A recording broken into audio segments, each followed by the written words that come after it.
ഒരു അഡ്വാൻറ്റേജ്. നമ്മളെ കൊണ്ട് ഈ ജീവിതത്തിൽ എന്ത് വേണമെങ്കിലും നേടാൻ കഴിയും എന്നതാണ് സത്യം.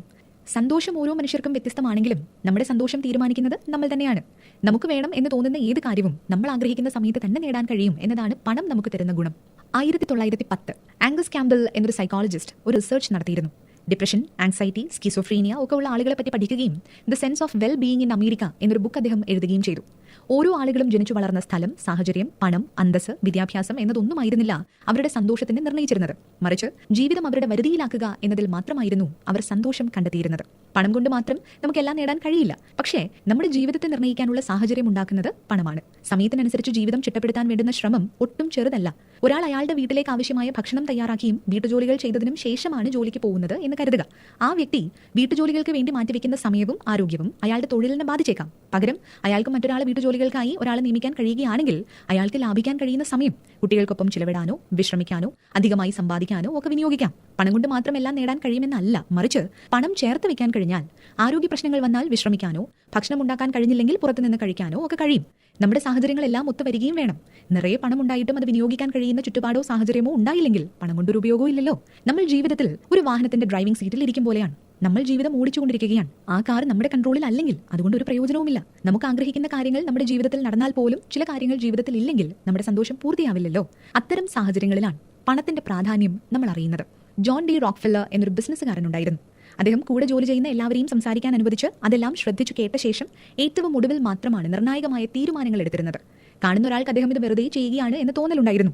എന്നാൽ റോക്ക്ഫെല്ലറിന്റെ ബുദ്ധി സദാ പ്രവർത്തിച്ചിരുന്നു.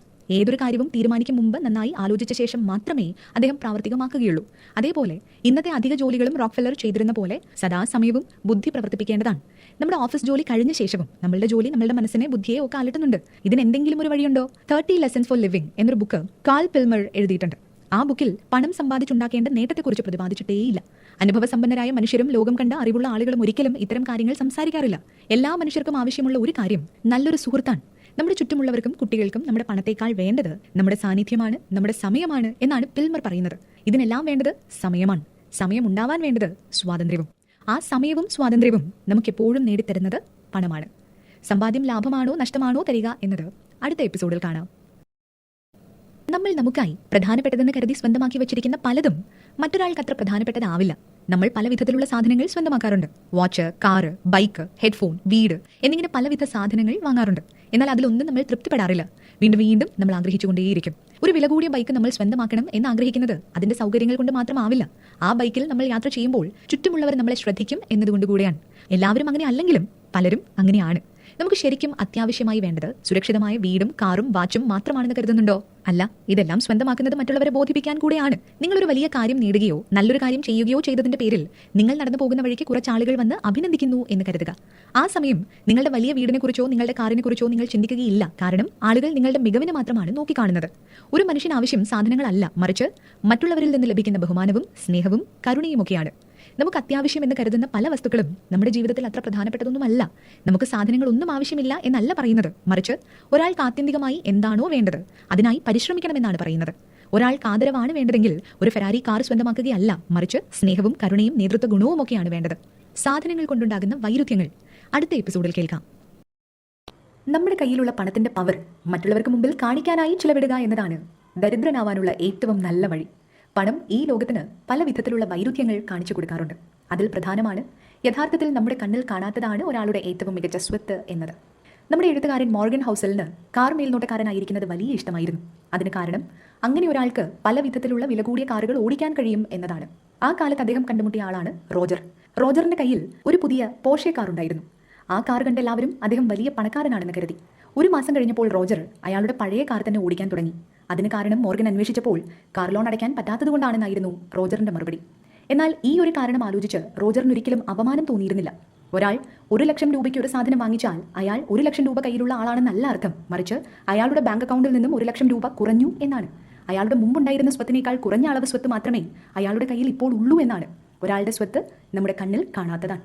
നമ്മൾ സമ്പാദിക്കുന്ന പണം നമ്മൾ ശരിയായി വിനിയോഗിച്ചില്ലെങ്കിൽ എവിടെ ചെന്ന് അവസാനിക്കുമെന്ന് നമുക്ക് ചിന്തിക്കാൻ പോലും കഴിയില്ല.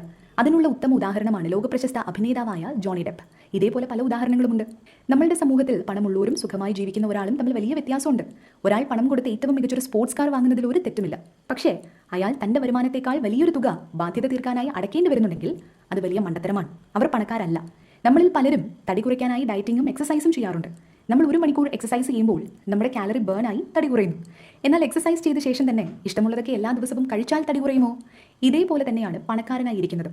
നിങ്ങൾ സമ്പാദിക്കുന്നതൊക്കെയും ചിലവാക്കി ജീവിക്കുന്നത് നമ്മുടെ സ്വത്തിന്റെ ആരോഗ്യത്തിന് ഒട്ടും നല്ലതല്ല. നമ്മൾ ജീവിതത്തിൽ എന്ത് നേടണമെന്ന് കരുതിയാലും അതിന് മിതത്വവും ക്ഷമയും ആവശ്യമാണ്. ചില ആളുകൾക്ക് വലിയ വീടും കാറും ഒക്കെ ഉണ്ടാവും. പക്ഷേ അവരുടെ സേവിങ്സ് എത്രയുണ്ടെന്ന് നമുക്കറിയില്ല. എല്ലാവർക്കും പണക്കാരനാവണം എന്ന ആഗ്രഹമുണ്ടാവും. എന്നാൽ ഒരു പണക്കാരനാവാൻ എന്ത് ചെയ്യണം എന്ന് നമുക്കറിയില്ല. അതുപോലെ പണക്കാരനായാൽ നമ്മൾ പണം ചിലവാക്കണമെന്നാണ് പലരുടെയും ധാരണ. ആ ഒരൊറ്റ കാര്യമാണ് പണക്കാരനാവുന്നതിൽ നിന്നും നമ്മളെ തടയുന്നത്. റൊണാൾഡ് റീഡ് മരിച്ച ശേഷം ലോകം മുഴുവൻ അദ്ദേഹത്തെ ഒരു ഫിനാൻഷ്യൽ റോൾ മോഡലായി ആഘോഷിക്കുന്നുണ്ട്. പക്ഷേ ജീവിച്ചിരുന്നപ്പോൾ ഒരു റോൾ മോഡലായൊന്നും ആരും അദ്ദേഹത്തെ കണക്കാക്കിയിട്ടില്ല. അദ്ദേഹത്തിന് എത്ര സ്വത്തുണ്ടായിരുന്നെന്ന് ആർക്കും അറിയില്ലായിരുന്നു. നമ്മുടെ കണ്ണിൽ കനത്ത കാര്യങ്ങൾ പഠിച്ചെടുക്കുന്നത് വലിയ പാടാണ്. പക്ഷേ അത് പഠിച്ചെടുത്ത് പ്രാവർത്തികമാക്കാൻ തുടങ്ങിയാൽ നമ്മുടെ ലക്ഷ്യത്തിലേക്കും ആഗ്രഹ പൂർത്തീകരണത്തിലേക്കും എത്താം. ഇപ്പോൾ പണം ചിലവഴിക്കുന്നത് നല്ലതല്ലെങ്കിൽ നമുക്ക് എന്ത് ചെയ്യാൻ പറ്റും ആ പണം കൊണ്ട്? അടുത്ത എപ്പിസോഡിൽ കേൾക്കാം. സമ്പാദ്യത്തെക്കുറിച്ച് 3 തരം മനോഭാവമുള്ള മനുഷ്യരാണ് നമ്മുടെ ലോകത്തുള്ളത്. പണം സമ്പാദിക്കുന്നവർ, പണം സമ്പാദിക്കാൻ കഴിയില്ലെന്ന് കരുതുന്നവർ, പണം സമ്പാദിക്കേണ്ട ആവശ്യമേ ഇല്ലെന്ന് കരുതുന്നവർ. പണം സമ്പാദിക്കാൻ കഴിയില്ലെന്ന് കരുതുന്നവർക്കും അതിൻ്റെ ആവശ്യമില്ലെന്ന് കരുതുന്നവർക്കുമുള്ളതാണ് ഇപ്പോൾ പറയുന്ന വിഷയം. ആദ്യത്തെ ഐഡിയ, 1970കളിൽ എണ്ണ ലോകത്തിന് മുഴുവൻ ആവശ്യമായി വന്നു. പക്ഷേ ആ കാലത്ത് തന്നെയായിരുന്നു എണ്ണയ്ക്ക് ക്ഷാമം നേരിട്ടത്. എന്നാൽ ലോകം മുഴുവൻ അതിനെയൊക്കെ അതിജീവിച്ചു. പുതിയ എണ്ണക്കിണറുകൾ കണ്ടെത്തിയതുകൊണ്ടാണ്? അല്ല. ആ കാലത്ത് വന്ന വീടും വാഹനങ്ങളും എണ്ണ ആവശ്യമായ എല്ലാ യന്ത്രങ്ങളും കൂടുതൽ കാര്യക്ഷമമായി നിർമ്മിക്കപ്പെട്ടതുകൊണ്ടാണ്. അതുകൊണ്ടാണ് എണ്ണ ലാഭിച്ച് ക്ഷാമത്തിൽ നിന്നും രക്ഷപ്പെടാൻ സാധിച്ചത്. 1970ൽ നിന്നും ഇപ്പോഴുള്ള കാലഘട്ടത്തിലേക്ക് എത്തിയപ്പോൾ എണ്ണ ഉപയോഗം 2-3 ഇരട്ടിയായി മാറിയിട്ടുണ്ട്. ഇതിൽ നിന്നും ഒരു കാര്യം നമുക്ക് മനസ്സിലാക്കാം. നമുക്ക് പുതിയൊരു കാര്യം കണ്ടെത്താൻ പറ്റിയില്ലെങ്കിലും ഉള്ള റിസോഴ്സിനെ ശരിയായി വിനിയോഗിക്കാൻ കഴിഞ്ഞാൽ പ്രശ്നങ്ങൾക്ക് പരിഹാരം കണ്ടെത്താം. നിങ്ങളുടെ ഇൻവെസ്റ്റ്മെന്റിൽ നിന്നും വരുന്ന റിട്ടേൺസോ നിങ്ങൾ സമ്പാദിക്കുന്ന പണമോ കാലങ്ങളോളം നിങ്ങൾക്ക് ഉപകാരപ്പെടുമോ? ഇല്ല. നിങ്ങളുടെ കൺട്രോളിലുള്ള പണം മാത്രമാണ് നിങ്ങളുടെ സമ്പാദ്യമായി മാറുകയുള്ളൂ. ചിലവ് ചെയ്തതിനു ശേഷവും അവസാനിക്കുന്ന പണം മാത്രമാണ് നിങ്ങളുടെ സമ്പാദ്യമായി മാറുകയുള്ളൂ. നിങ്ങളുടെ കയ്യിൽ വലിയ ശമ്പളമില്ലെങ്കിലും നിങ്ങൾക്ക് പണക്കാരനായി മാറാൻ കഴിയും. പക്ഷേ നിങ്ങൾക്ക് വലിയ ശമ്പളം ഉണ്ടായിട്ടും സമ്പാദിക്കാൻ കഴിഞ്ഞില്ലെങ്കിൽ നിങ്ങൾ ഒരിക്കലും പണക്കാരനാവില്ല. രണ്ടാമത്തെ പ്രധാന കാര്യം, നമ്മുടെ സ്വത്തിന്റെ മൂല്യം എന്നത് നമ്മുടെ ആവശ്യം എന്താണ് എന്നതിനനുസരിച്ചാണ്. ഞാൻ ഇൻവെസ്റ്റ് ചെയ്ത സ്റ്റോക്കിന് ഒരു വർഷം ലഭിക്കുന്ന റിട്ടേൺസ് 8% എന്ന് കരുതുക. എൻ്റെ സുഹൃത്തിൻ്റെ റിട്ടേൺ 12%. എന്നേക്കാൾ നല്ല ഇൻവെസ്റ്റർ ആയിരിക്കും എൻ്റെ സുഹൃത്ത്. എനിക്കും എൻ്റെ സുഹൃത്തിനും ഒരേ ശമ്പളമാണെന്ന് കരുതുക. എൻ്റെ വീട്ടിലെയും എൻ്റെ ആവശ്യങ്ങൾ എൻ്റെ സുഹൃത്തിനേക്കാൾ ചെറുതാണെങ്കിലും എൻ്റെ പണം മുഴുവൻ ഞാൻ സ്റ്റോക്കിൽ ഇൻവെസ്റ്റ് ചെയ്തിരുന്നെങ്കിൽ ആർക്കാവും അധിക സ്വത്തുണ്ടാവുക? ഉറപ്പായും എനിക്ക് തന്നെയാണ്. ഞാൻ എൻ്റെ സുഹൃത്തിൻ്റെ അത്ര എക്സ്പേർട്ട് അല്ലെങ്കിൽ പോലും എനിക്ക് വരുന്ന ലാഭം വലുതായിരിക്കും. അതിന് കാരണം എനിക്ക് ആവശ്യങ്ങൾ കുറവാണ് എന്നതാണ്. നമ്മുടെ ആവശ്യങ്ങൾ എത്രത്തോളം ചെറുതാണോ അത്രത്തോളം നമ്മുടെ സ്വത്ത് വലുതാവും. ഈ ഒരു കാരണം കൊണ്ട് തന്നെ നമ്മൾ പണം സമ്പാദിക്കാൻ പഠിച്ചിരിക്കണം. മൂന്നാമത്തെ പ്രധാന കാര്യം, നമ്മുടെ ജീവിതത്തിൽ അടിസ്ഥാനപരമായ ചില കാര്യങ്ങളുണ്ട്. അതിനായി നമുക്ക് പണം ആവശ്യമുണ്ട്. അടിസ്ഥാനപരമായി ജീവിതത്തിൽ ആവശ്യമുള്ള കാര്യങ്ങളല്ലാതെ നമുക്ക് വേണമെന്ന് കരുതുന്ന ഒന്നും യഥാർത്ഥത്തിൽ നമുക്ക് ആവശ്യമുള്ളതാവില്ല. ഈ ഒരു കാരണം കൊണ്ടാണ് നല്ല വരുമാനം ഉണ്ടായിട്ട് പോലും പലർക്കും പണം സമ്പാദിക്കാൻ കഴിയാതെ പോകുന്നത്. നമുക്ക് എത്ര സമ്പാദിക്കാൻ കഴിയുമെന്ന് നമ്മൾ കരുതുന്നുവോ അതിനേക്കാൾ അധികമായി നമുക്ക് സമ്പാദിക്കാൻ കഴിയും. ആർക്ക് വേണമെങ്കിലും ഉള്ള വരുമാനത്തിൽ നിന്ന് സമ്പാദിക്കാൻ കഴിയും. വേണമെങ്കിൽ മുഴുവനും തന്നെ സമ്പാദിക്കാം. പണം എന്നത് നമ്മുടെ മനോഭാവത്തെ സംബന്ധിച്ച ഒരു വിഷയമാണ്. പണം സമ്പാദിക്കാൻ ഒരു കാരണവും ആവശ്യമില്ല. നമ്മളൊരു വീട് വാങ്ങാനോ കാർ വാങ്ങാനോ വാച്ച് വാങ്ങാനോ എന്താണ് കാരണം എന്ന് ചോദിച്ചാൽ നമുക്ക് ഈസിയായി കാരണം കണ്ടെത്താൻ പറ്റും. എന്നാൽ പണം സമ്പാദിക്കാൻ മാത്രം നമുക്ക് കാര്യങ്ങൾ ഉണ്ടാവില്ല. നമ്മൾ സമ്പാദിക്കുന്ന പണം നമുക്ക് ഏത് സാഹചര്യത്തിൽ വേണമെങ്കിലും ഉപകാരപ്പെടാം. കാരണമില്ലാതെ പണം സമ്പാദിക്കുമ്പോൾ മാത്രമാണ് പണത്തിന്റെ മതിപ്പും അതുപയോഗിച്ച് എങ്ങനെ സമ്പാദിക്കാമെന്നും ആലോചിക്കുകയുള്ളൂ. സോ പണം സമ്പാദിക്കാൻ നമുക്ക് കാരണമൊന്നും ആവശ്യമേ ഇല്ല. ആവശ്യ സമയത്ത് ഉപയോഗിക്കാൻ കഴിയുക എന്നതാണ് പണത്തിന്റെ പ്രധാന ഉപയോഗം. നമ്മൾ പണം സമ്പാദിച്ചാൽ മാത്രമേ നമ്മുടെ പണം വളരുകയുള്ളൂ. നമ്മൾ കാരണമില്ലാതെ സമ്പാദിച്ച പണം ജീവിതത്തിൽ പ്രധാനപ്പെട്ട ഘട്ടങ്ങളിൽ ഉപകാരപ്പെടും. അത് നമ്മുടെ ജീവിതം തന്നെ മാറ്റിമറിച്ചേക്കാം. അങ്ങനെ ചിന്തിക്കാത്തത് കൊണ്ടാണ് പലരും ജീവിതത്തിൽ ഒരേ ഇടത്തിൽ തന്നെ നിന്നു പോകുന്നത്. നമുക്കൊരു നേട്ടം ഉണ്ടാവണമെങ്കിൽ അധ്വാനശീലവും അറിവും ബുദ്ധിയും മാത്രം മതിയാവില്ല. പകരം ചില കാര്യങ്ങൾ ഒഴിവാക്കുകയും വേണ്ടാന്ന് വെക്കുകയും വേണം. അതുകൊണ്ട് തിരിച്ചു കിട്ടുന്ന ലാഭം വളരെ വലുതാണ്. കയ്യിൽ കിട്ടാത്ത വരമാണ് സമയം എന്നത്. ആ വരം നമുക്ക് വരുതിയിലാക്കാൻ കഴിയുന്നത് പണം കൊണ്ട് മാത്രമാണ്. ഈ ഒരു കാരണം കൊണ്ട് നമ്മൾ പണം സമ്പാദിക്കണം. യുക്തിസഹമായി ചിന്തിക്കുന്നതിലുപരി ഒരു വിഷയം എന്തുകൊണ്ടാണ് അങ്ങനെ എന്ന് കാര്യകാരണങ്ങൾ അവലോകനം ചെയ്ത് മനസ്സിലാക്കുക എന്നത് വളരെ പ്രധാനമാണ്. നമ്മളൊരു സ്പ്രെഡ്ഷീറ്റോ